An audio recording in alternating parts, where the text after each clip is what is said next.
Amis internautes, n'oubliez pas de liker, de vous abonner et de cliquer sur la note de notification pour ne rien rater. Chers internautes de BEL-TV, ravi de vous retrouver. L'actualité de ce jour est marquée par une densité rare, entre autres la célébration de l'Aïd el-Fitr qui rassemble la communauté musulmane et un revirement historique de la CAF qui redistribue les cartes du football africain. Bienvenue dans le grand zoom de BEL-TV, votre rendez-vous pour décrypter l'actualité béninoise et internationale. Les grands titres de cette édition. Religion, l'Aïd el-Fitr 2026 fixé au vendredi 20 mars, l'Union islamique appelle à la prière et à la citoyenneté. Sécurité, lancement de l'exercice militaire alligator du 18 au 30 mars dans plusieurs localités du pays. Sport, revirement historique à la CAN 2025, le Maroc proclamé vainqueur, le Sénégal crie à la dépossession. Tout de suite, le développement de ces risques. Religion, l'Aïd el-Fitr 2026, la fête fixée au vendredi 20 mars, l'Union islamique appelle à la piété et à la citoyenneté. La communauté musulmane du Bénin s'apprête à célébrer la fête de l'Aïd el-Fitr ce vendredi 20 mars 2026.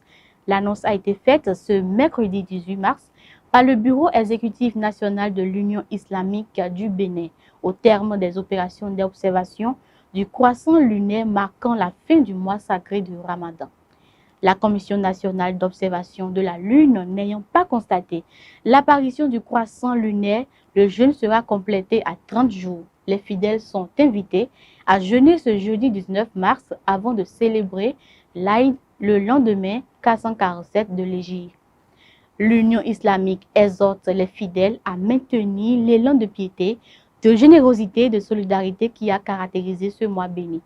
L'organisation islamique a souligné le contexte particulier de cette célébration, marquée par les élections municipales et législatives du 11 janvier 2026 et l'approche de la présidentielle du 12 avril.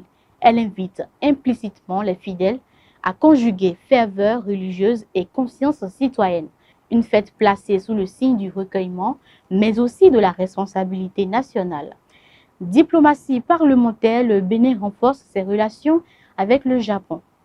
Le président de l'Assemblée nationale, Joseph Djogbenou, a reçu le mardi 17 mars 2026 à Porto Novo l'ambassadeur du Japon près le Bénin, Hideki Yoseno, dans le cadre d'une visite de courtoisie au palais des gouverneurs.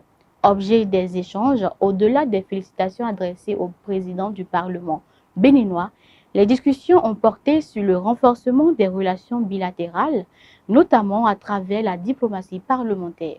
Les deux parties ont réaffirmé leur détermination à consolider les liens entre leurs institutions au bénéfice des peuples béninois et japonais. Une rencontre qui s'inscrit dans la dynamique d'ouverture et de partenariat du Bénin avec les puissances amies. Présidentielle 2026, vague de mobilisation étudiante à l'UAC pour le duo Wadaï-Talata. Le terrain synthétique de l'université d'Abomey-Calavi a servi de cadre ce mercredi 18 mars 2026 à une cérémonie de sensibilisation mémorable. Devant une foule d'étudiants survoltés, des leaders d'opinion et anciens responsables de mouvements estudiantins ont décortiqué les enjeux des prochaines élections présidentielles, plaçant le candidat Romuald Wardani au cœur de l'espérance d'une génération. Veritas Koulobo, ancien président de la Fédération nationale des étudiants du Bénin, a planté le décor avec un discours empreint de gravité et de détermination. Je cite, « En vous regardant, je ne vois pas une foule, je vois une nation en mouvement. Je vois des citoyens qui refusent d'abandonner l'avenir. » Fin de citation. Il a martelé que personne ne construira notre nation à notre place et que le choix porte un nom, Romuald Wardani. Le thème développé, enjeu des élections présidentielles d'avril 2026, rôle et responsabilité des étudiants. Plusieurs communicateurs, dont Bernardin Labi, directeur de l'EACE, et Léopold Gangouemende, directeur des œuvres universitaires, ont insisté sur la nécessité pour l'étudiant d'être un relais d'informations crédibles et de porter un vote efficace le 12 avril. Igor Rodolphe Tossou a présenté la vision du candidat, saluant un homme d'État qui érige l'humain au pinacle des politiques de développement. Il a promis que l'éducation sera la grande priorité, avec des mesures d'accompagnement pour les plus vulnérables. Igor Tossou a pris un engagement devant les étudiants. Je cite, « Dans les mois à venir, vous verrez des transformations au niveau de notre université. La promesse que nous faisons, c'est que nous devons nous unir pour amener Romuald Wadagni à être redevable envers nous. » Fin de citation. La cérémonie s'est achevée dans une ambiance électrique avec un mot d'ordre de mobilisation totale pour une victoire éclatante dès le premier tour. Justice, affaire Julien Kandé, Kansou, le parquet requiert 2 ans de prison ferme. Le parquet spécial près la Criette a requis 2 ans de prison ferme et une amende de 10 millions de francs CFA contre Julien Kandé Kansou. Il est poursuivi pour harcèlement par voie électronique et incitation à la rébellion.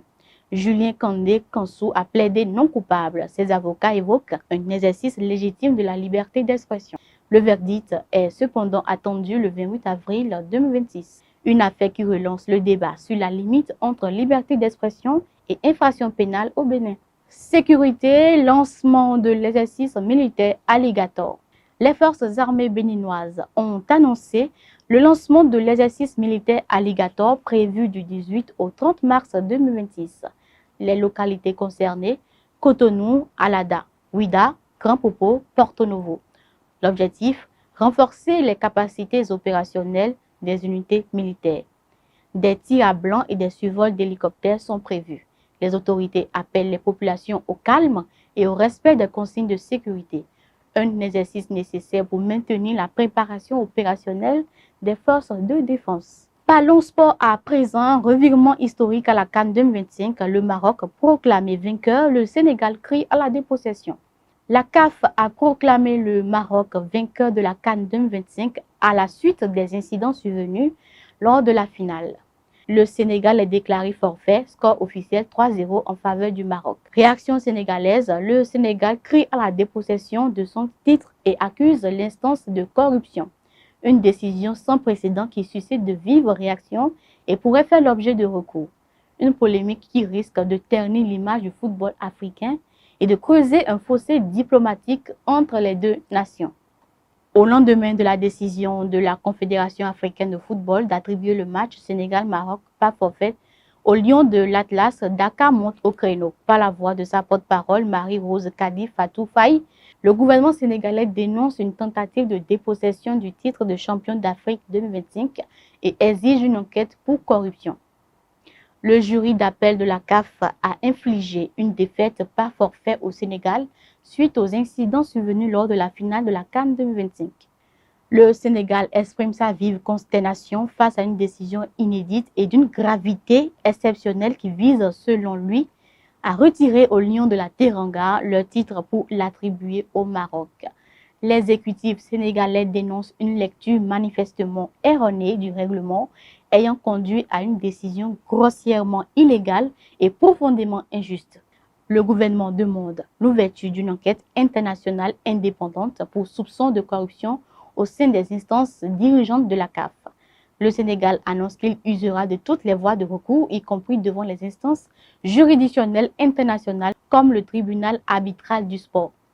Le gouvernement évoque également le sort des supporters sénégalais détenus au Maroc suite aux incidents de la finale, renouvelant la solidarité de la nation à leur égard. Une décision sans précédent qui suscite de vives réactions et pourrait faire l'objet de recours alors que la polémique enfle et que la bataille se déplace désormais sur le terrain politico-diplomatique. Économie régionale, le Burkina Faso suspend l'exportation de la tomate. Le Burkina Faso a décidé de suspendre l'exportation de tomates fraîches sur toute l'étendue du territoire. Objectif de la mesure, soutenir l'industrie locale de transformation, garantir l'approvisionnement des unités de transformation, renforcer la souveraineté alimentaire du pays. Un délai de 2 semaines est accordé aux opérateurs pour finaliser les exportations en cours. Une décision stratégique qui s'inscrit dans la tendance africaine de valorisation locale des productions agricoles. Un tour à l'international, démission choc aux États-Unis. Aux États-Unis, Joseph Kent a démissionné de ses fonctions en dénonçant la guerre engagée contre l'Iran. Il estime qu'aucune menace imminente ne justifiait ce conflit. Une mise en cause directe de l'administration de Donald Trump qui relance le débat sur la politique étrangère américaine au Moyen-Orient. Mort d'Ali Larijani au Moyen-Orient, figure majeure du régime iranien. L'Iran a confirmé la mort de Ali Larijani, tué lors de frappes israéliennes. Figure majeure du régime, il jouait un rôle central dans la stratégie politique et sécuritaire du pays. Sa disparition pourrait avoir des conséquences majeures sur l'équilibre du pouvoir à Téhéran et sur la dynamique régionale. Pour finir, fait divers de cette édition, coup de filet à Pau, 13 personnes interpellées, des produits illicites saisis. Une opération de police menée à Pau a permis l'interpellation de 13 individus impliqués dans des activités illicites. Saisis des forces de l'ordre, plus de 400 grammes de produits illicites, du matériel de cybercriminalité, ordinateur et téléphone, une somme de 277 255 francs CFA en espèces. Les suspects seront présentés au procureur dans les prochains jours pour répondre de leurs actes. Une opération qui démontre la détermination des forces de sécurité à lutter contre tous les trafics. Cette actualité nous offre le tableau d'un Bénin et d'un monde en pleine effervescence. Sur le continent, le football africain traverse une crise sans précédent avec la décision controversée de la CAF. Autant d'événements qui nous rappellent que le monde est en mouvement permanent et que seule une veille citoyenne, une rigueur institutionnelle et un engagement collectif permettent de naviguer dans cette complexité. Merci de nous avoir suivis. C'était le Grand Zoom de BEL TV. À bientôt.